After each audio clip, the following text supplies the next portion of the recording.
बांग्लादेश की राजनीति फिर संकट के कगार पर है। नोबेल पुरस्कार विजेता और अंतरिम सरकार के प्रमुख सलाहकार प्रोफेसर मोहम्मद यूनुस इस्तीफा दे सकते हैं।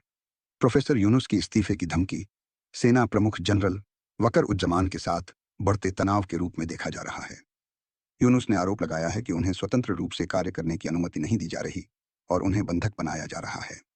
इससे उनकी कार्यक्षमता पर सवाल उठ रहे हैं और देश में विरोध प्रदर्शन की संभावना बढ़ गई है।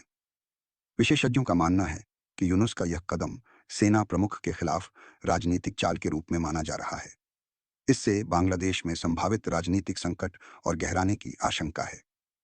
बांग्लादेश नेशनलिस्ट पार्टी बीएनपी और अन्य विपक्षी दलों ने यूनुस की सरकार पर निष्पक्ष चुनाव न कराने और अल्पसंख्यकों विशेषकर हिंदुओं के खिलाफ अत्याचारों का आरोप लगाया है।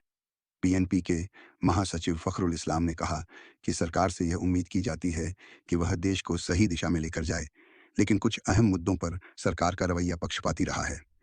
उन्होंने यह भी इशारा किया कि यदि अंतरिम सरकार निष्पक्ष नहीं रह सकती तो चुनाव के समय एक तटस्थ सरकार की आवश्यकता होगी। यूनुस की सरकार ने बांग्लादेश के संविधान से धर्मनिरपेक्षता शब्द को हटाने की पहल की है।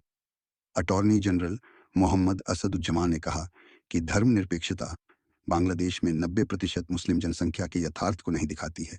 उन्होंने समाजवाद, बंगाली राष्ट्रवाद और बंगबंधु शेख मुजीबुर रहमान को राष्ट्रपिता के रूप में नामित करने वाले प्रावधानों को हटाने की भी बात की है। यह कदम संविधान की मूल भावना से दूर जाने के रूप में देखा जा रहा है। भारत के साथ बांग्लादेश के संबंधों में भी तनाव बढ़ा है। विशेषज्ञों का मानना है कि यूनुस की सरकार ने भारत के साथ संबंधों में असंतुलन पैदा किया है, जिससे दोनों देशों के बीच सहयोग प्रभावित हो सकता है। भारत ने सीमा पर हाई अलर्ट जारी किया है और दोनों देशों के बीच व्यापार और सुरक्षा सहयोग प्रभावित हो सकता है। छात्र नेतृत्व वाली नेशनल सिटीजन पार्टी एनसीपी के प्रमुख एनहिद इस्लाम ने मीडिया को बताया कि वे इस बारे में सोच रहे हैं। यूनुस ने आशंका जताई है कि जब तक राजनीतिक दल सहमति नहीं बना लेते वह काम नहीं कर पाएंगे। बांग्लादेश में बीते 2 दिनों से अंतरिम सरकार और सेना के बीच टकराव खुलकर सामने आ गया है। आर्मी चीफ जनरल वकार उज्जमा ने गुरुवार को सैन्य मुख्यालय में अपने अधिकारियों को संबोधित करते हुए स्पष्ट कहा कि आम चुनाव इस साल दिसंबर से आगे नहीं टलने चाहिए। आर्मी चीफ ने चेतावनी दी कि यूनुस की अगुवाई वाली अंतरिम सरकार के पास संवेदनशील राष्ट्रीय मुद्दों पर निर्णय लेने का कोई नैतिक या संवैधानिक अधिकार नहीं है। रखाइन कॉरिडोर के मुद्दे पर सेना मार्च से ही कह रही है कि हमारी सहमति के बिना इसे बनाना अवैध है। म्यांमार सीमा पर गलियारा बनाने को लेकर सरकार सेना में टकराव दरअसल बांग्लादेश में म्यांमार सीमा पर रखाइन जिले में मानवीय गलियारा बनाने की कथित योजना को लेकर सेना और सरकार आमने सामने है।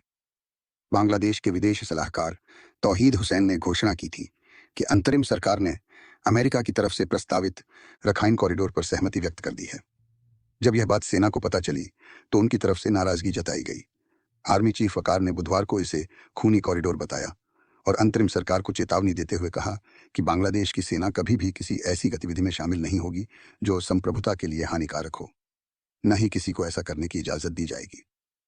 इसके बाद यूनुस सरकार ने यूटर्न लेते हुए कहा कि उन्होंने किसी भी देश के साथ म्यांमार सीमा पर रखाइन कॉरिडोर को लेकर समझौता नहीं किया है।